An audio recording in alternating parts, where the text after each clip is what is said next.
निर्गमन अध्याय 3। मूसा अपने ससुर यित्रो नामक मिद्यान के याजक की भेड़ बकरियों को चराता था। वो उन्हें जंगल की पश्चिमी ओर होरेब नामक परमेश्वर के पर्वत के पास ले गया। निर्गमन तीसरा अध्याय पहला पद। अब इसमें कोई शंका नहीं कि जंगल में मूसा के अनुभव उसके लिए अति आवश्यक थे। उसका पहला अनुभव था कि वो क्षेत्र के भूगोल को सीखे।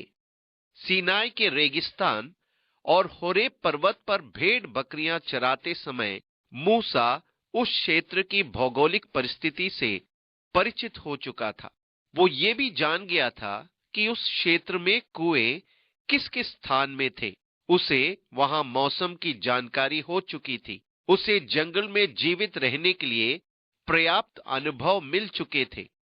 परमेश्वर की प्रजा को मिस्र देश से निकालकर प्रतिज्ञा के देश में लाने के लिए उसके ये अनुभव बड़े लाभ के सिद्ध होने वाले थे। अतः वो अनुभवों की पाठशाला में प्रशिक्षण ले रहा था, जंगल में जीवित रहने के लिए।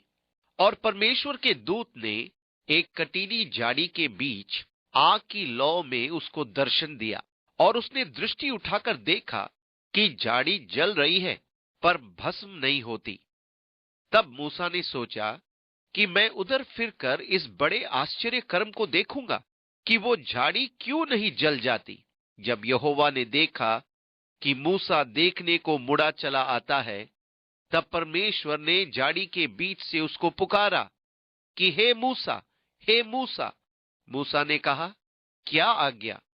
उसने कहा, इधर पास मत आ और अपने पांव से जूतियों को उतार दे, क्योंकि जिस स्थान पर तू खड़ा है वो पवित्र भूमि है। फिर उसने कहा, मैं तेरे पिता का परमेश्वर और इब्राहिम का परमेश्वर, इसहाक का परमेश्वर और याकूब का परमेश्वर हूं। तब मूसा ने, जो परमेश्वर की ओर निहारने से डरता था, अपने मुंह ढांप लिया। फिर यहोवा ने कहा, मैंने अपनी प्रजा के लोग जो मिस्र में हैं, उनके दुख को निश्चय देखा है, और उनकी जो चिल्लाहट परिश्रम कराने वालों के कारण होती है, उसको भी मैंने सुना है, और उनकी पीड़ा पर मैंने चित्त लगाया है। इसलिए अब मैं उतर आया हूं कि उन्हें मिस्रियों के वंश से छुड़ाऊं और उस देश से निकालकर एक अच्छे और बड़े देश में, जिसमें दूध और मधु की धाराएं बहती है, अर्थात कनानी, हित्ती, एमोरी, पिरजी, हिब्बी और यबूसी लोगों के स्थान में पहुंचाऊं। निर्गमन 3:2-8 पद। इस प्रकार परमेश्वर मूसा से जलती झाड़ी के बीच में से बोलना आरंभ करता है। सबसे पहले तो वो उसे चेतावनी देता है कि झाड़ी के पास ना आना। फिर उससे कहता है कि अपनी जूतियां उतार, क्योंकि तू पवित्र भूमि पर खड़ा है। फिर परमेश्वर अपने बारे में घोषणा करता है, मैं तेरे पिता का परमेश्वर, इब्राहिम और इसहाक और याकूब का परमेश्वर हूं। तब परमेश्वर ने घोषणा की, मैंने अपनी प्रजा के लोग जो मिस्र में हैं, उनके दुख को निश्चय देखा है, और उनकी जो चिल्लाहट परिश्रम कराने वालों के कारण होती है, उसको भी मैंने सुना है, और उनकी पीड़ा पर मैंने चित्त लगाया है। इब्रानी में चित्त लगाने का अर्थ है ध्यान से देखना। निश्चय ही मैंने देखा है, जानने के लिए मैंने पक्की तौर से जान लिया है, सुनने के लिए मैंने निश्चय पूर्वक सुना है। इब्रानी में इसे स्पष्ट कहा गया है। परमेश्वर उस तथ्य की घोषणा करता है जिसे उसने देखा, जिसे उसने सुना और जिसे उसने जाना है। ये परमेश्वर की विशेषताएं हैं जिन पर नए नियम में मसीह यीशु द्वारा जोर दिया गया है। तुम्हारा पिता देखता है, तुम्हारा पिता सुनता है, तुम्हारा पिता जानता है। ये परमेश्वर के गुण हैं जिन्हें अविश्वासियों द्वारा हमेशा चुनौती दी जाती है। क्या परम प्रधान में कोई ज्ञान है? परमेश्वर कैसे जानता है? वे सोचते हैं कि वे परमेश्वर से छिप सकते हैं। वे प्रार्थना के विचार का मखौल उड़ाते हैं। तो भी यीशु मसीह ने इन गुणों पर बार बार जोर दिया है। आपका पिता कैसे आपको प्रेम करता है और उसके कान आपकी दुहाई के प्रति खुले रहते हैं। वो कैसे देखता, वो कैसे सुनता, वो कैसे जानता है, ये इससे भी कहीं बढ़कर है। मैं तुझे छुड़ाने आया हूं। परमेश्वर बस यूं ही देखकर ये नहीं कहता, ओह ये कैसी भयंकर परिस्थिति है। वो दुहाई को सुनकर ये नहीं कहता, ओह क्या ही शर्म की बात है। वो इसके बारे में कुछ करता है। कभी कभी हमारे मित्र हमारे प्रति बड़ी सहानुभूति दिखाते हैं। वे देखते, वे सुनते, वे कहते, अरे बाप रे क्या ही शर्म की बात है, ये तो बहुत बुरा है, ये सच में भयानक है। शुक्र है प्रभु कहता है, इसलिए अब मैं उतर आया हूं कि उन्हें मिस्रियों के वंश से छुड़ाऊं। इसलिए अब मैं उतर आया हूं कि उन्हें मिस्रियों के वंश से छुड़ाऊं और उस देश से निकालकर एक अच्छे और बड़े देश में, जिसमें दूध और मधु की धाराएं बहती है, अर्थात कनानी, हिती, एमोरी, पिरजी, हिबी और यबूसी लोगों के स्थान में पहुंचाऊं। सो अब सुन, इस्राएलियों की चिल्लाहट मुझे सुनाई पड़ी है और मिस्रियों का उन पर अंधेर करना भी मुझे दिखाई पड़ा है। निर्गमन 3 अध्याय 8 और 9 पद। आप में से बहुत से लोगों ने दमन और अत्याचार सहा है। आपके विरुद्ध झूठ बोला गया, आपको तिरस्कृत किया गया, आपको चोट पहुंचाई गई। आप सोचते हैं कोई नहीं जानता कि मैं कैसी दशा से गुजर रहा हूं, कोई नहीं जानता कि मैं क्या सह रहा हूं। कोई है जो सब जानता है। और मिस्रियों का उन पर अंधेर करना भी मुझे दिखाई पड़ा है। इसलिए मैं तुझे फिरौन के पास भेजता हूं कि तू मेरी इस्राएल प्रजा को मिस्र से निकाल ले आए। तब मूसा ने परमेश्वर से कहा, मैं कौन हूं जो फिरौन के पास जाऊं और इस्राएलियों को मिस्र से निकाल ले आऊं। निर्गमन 3, 10 और 11 पद। 40 वर्ष पूर्व मूसा ने यह काम अपनी ताकत के बल पर करने का प्रयास किया था। वो अपने ढंग से इसे करने लगा था। निश्चय ही वे मेरे कार्य को समझेंगे, परंतु उसका अनुभव उसे निराशा के चरम बिंदु पर ले आया था। और अब जंगल में 40 वर्षों का अनुभव उसे अति नम्र व्यक्ति बना देता है। आपको याद है, मूसा लेवी के गोत्र से था। आपको लेवियों के बारे में की गई याकूब की भविष्यवाणी याद होगी। उनकी तलवारें उपद्रव के हथियार हैं, धिक्कार उनके कोप को और उनके रोष को। उत्पत्ति 49, 5 और 7 पद। लेवी तेज स्वभाव वाला गोत्र था और मूसा में भी यही गर्म मिजाज था। उसमें लेवी रक्त जो था, मिस्री पर तुरंत आग बबूला हो उठा था और उसे मार डाला था। अब 40 साल बाद वो रोष की आग जाती रही। अब वो क्रोध करने वाला पुरुष न रहा था कि तुरंत युद्ध के लिए निकल पड़े। सत्य तो ये है कि अब वो एक दीन मनुष्य बन चुका था। जब परमेश्वर ने कहा, मैं तुझे फिरौन के पास भेजता हूं कि तू मेरी इस्राएली प्रजा को मिस्र से निकाल ले आए, उसने कहा, मैं कौन हूं जो फिरौन के पास जाऊं और इस्राएलियों को मिस्र से निकाल ले आऊं? मैं कौन हूं? निर्गमन 3 अध्याय 11 पद।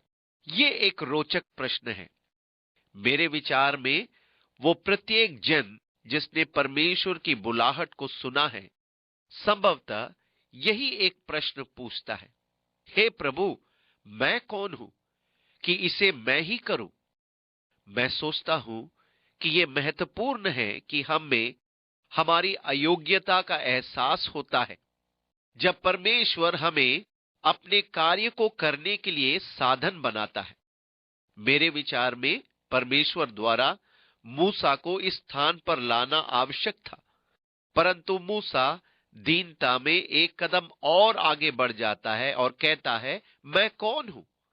परमेश्वर ने कहा, निश्चय ही मैं तेरे संग रहूंगा और इस बात का कि तेरा भेजने वाला मैं हूं, तेरे लिए ये चिन्ह होगा कि जब तू उन लोगों को मिस्र से निकाल चुके, तब तुम इसी पहाड़ पर परमेश्वर की उपासना करोगे। निर्गमन 3 अध्याय 12वीं पद। मूसा इस समय होरेब पर्वत पर था। जब तो उन्हें मिस्र देश से निकाल ले आएगा, तब तुम ठीक इसी पर्वत पर मेरी आराधना करोगे। यही वो प्रमाण होगा। यही वो होरेब पर्वत है जहां मूसा ने आज्ञाएं प्राप्त की थी। मूसा ने परमेश्वर से कहा, जब मैं इस्राएलियों के पास जाकर उनसे कहूं, तुम्हारे पितरों के परमेश्वर ने मुझे तुम्हारे पास भेजा है, यदि वे मुझसे पूछे उसका क्या नाम है, तब मैं उनको क्या बताऊं? परमेश्वर ने मूसा से कहा, मैं जो हूं सो हूं। फिर उसने कहा, तो इस्राएलियों से ये कहना, जिसका नाम मैं हूं है, उसी ने मुझे तुम्हारे पास भेजा है। फिर परमेश्वर ने मूसा से ये भी कहा, तो इस्राएलियों से ये कहना, तुम्हारे पितरों का परमेश्वर अर्थात इब्राहिम का परमेश्वर, इसहाक का परमेश्वर और याकूब का परमेश्वर यहोवा, उसी ने मुझको तुम्हारे पास भेजा है। देख, सदा तक मेरा नाम यही रहेगा और पीढ़ी पीढ़ी में मेरा स्मरण इसी से हुआ करेगा। निर्गमन 3:13-15 पद। अब मूसा ने कहा, मैं क्या कहूंगा कि किसने मुझे भेजा है? परमेश्वर ने मूसा से कहा, मैं जो हूं सो हूं। ये वास्तव में मूसा के लिए परमेश्वर द्वारा कहा जा रहा था, क्योंकि परमेश्वर मूसा से अपने रिश्ते की घोषणा कर रहा है। मैं हूं, ये मैं कौन हूं? जो भी तुझे आवश्यकता पड़े, उसी की पूर्ति मैं हूं। परमेश्वर का नाम वो क्रिया है जो काम का होना दर्शाती है, क्योंकि परमेश्वर आपके लिए सदा वही होना चाहता है जो आपकी आवश्यकता हो। मैं तुम्हारी शांति हूं, मैं तुम्हारा बल हूं, मैं तुम्हारी सहायता हूं, मैं तुम्हारा मार्गदर्शक हूं, मैं तुम्हारी धार्मिकता हूं, मैं तुम्हारा आधार हूं, मैं तुम्हारी आशा हूं। आपके जीवन में जो भी आवश्यकता होगी, उसी की पूर्ति परमेश्वर है। ये सच कैसी मन भावन बात है। इसी का हो जाने का अर्थ यहोवा है, क्योंकि वो अपनी प्रत्येक आवश्यकता की पूर्ति बन जाता है। परमेश्वर ने मूसा से कहा कि यदि वे पूछे, तो तू इस्राएलियों से ये कहना, तुम्हारे पितरों का परमेश्वर अर्थात इब्राहिम का परमेश्वर, इसहाक का परमेश्वर और याकूब का परमेश्वर यहोवा, उसी ने मुझको तुम्हारे पास भेजा है। देख, सदा तक मेरा नाम यही रहेगा और पीढ़ी पीढ़ी से मेरा स्मरण इसी से हुआ करेगा। इस प्रकार परमेश्वर अपनी प्रजा से अपना परिचय कराता है। तुम्हारे पितरों का परमेश्वर या तुम्हारे पितरों का अर्थात अब्राहम का परमेश्वर, इसहाक का परमेश्वर और याकूब का परमेश्वर यहोवा। इसलिए अब जाकर इस्राएली पुरनियों को इकट्ठा कर और उनसे कह कि तुम्हारे पितरों इब्राहिम, इसहाक और याकूब का परमेश्वर यहोवा ने मुझे दर्शन देकर ये कहा है कि मैंने तुम पर और तुमसे जो बर्ताव मिस्र में किया जाता है, उस पर भी चित्त लगाया है। और मैंने ठान लिया है कि तुमको मिस्र के दुखों में से निकालकर कनानी, हिती, एमोरी, पिरजी, हिबी और यबूसी लोगों के देश में ले चलूंगा, जो ऐसा देश है कि जिसमें दूध और मधु की धाराएं बहती हैं। तब वे तेरी मानेंगे और तू इस्राएली पुरनियों को संग लेकर मिस्र के राजा के पास जाकर उसे यो कहना कि इब्रियों के परमेश्वर यहोवा से हम लोगों की भेंट हुई है, इसलिए अब हमको 3 दिन के मार्ग पर जंगल में जाने दे कि अपने परमेश्वर यहोवा को बलिदान चढ़ाएं। निर्गमन 3:16-18 पर। इस प्रकार इब्रियों के लिए ये यहोवा परमेश्वर है, इब्राहिम का परमेश्वर, इसहाक का परमेश्वर, याकूब का परमेश्वर। फिरौन के लिए वो इब्रानियों का परमेश्वर यहोवा है। मैं जानता हूं कि मिस्र का राजा तुमको जाने ना देगा, वरन बड़े बल से दबाए जाने पर भी जाने ना देगा। इसलिए मैं हाथ बढ़ाकर उन सब आश्चर्य कर्मों से जो मिस्र के बीच करूंगा उस देश को मारूंगा और उसके पश्चात वो तुमको जाने देगा। तब मैं मिस्रियों से अपनी इस प्रजा पर अनुग्रह करवाऊंगा, और जब तुम निकलोगे तब छूछे हाथ ना निकलोगे, वरन तुम्हारी एक एक स्त्री अपनी अपनी पड़ोसिन और उनके घर पाहुनी से सोने चांदी के गहने और वस्त्र मांग लेगी, और तुम उन्हें अपने बेटों और बेटियों को पहनाना। इस प्रकार तुम मिस्रियों को लूटोगे। निर्गमन 3:19-22 पद। इस प्रकार परमेश्वर कह रहा है कि उन्हें ये बातें सिखाओ कि वे मिस्रियों को कैसे लूटेंगे, परंतु वास्तव में देखा जाए तो वो मिस्रियों से अपनी मजदूरी वसूल करेंगे, जिसके लिए मिस्रियों ने वर्षों तक उनसे गुलामी करवाई थी, जिसके बदले में उनको कुछ भी नहीं दिया। इस प्रकार इन तमाम वर्षों में गुलामी के दौरान उन्होंने मिस्र देश के लिए जो कुछ भी किया, अब वे उसे इस रूप में वसूलेंगे। ये एक प्रकार से उनका उन तमाम वर्षों का वेतन होगा जिसे उन्होंने बेगारी कराए जाने के बदले पाया।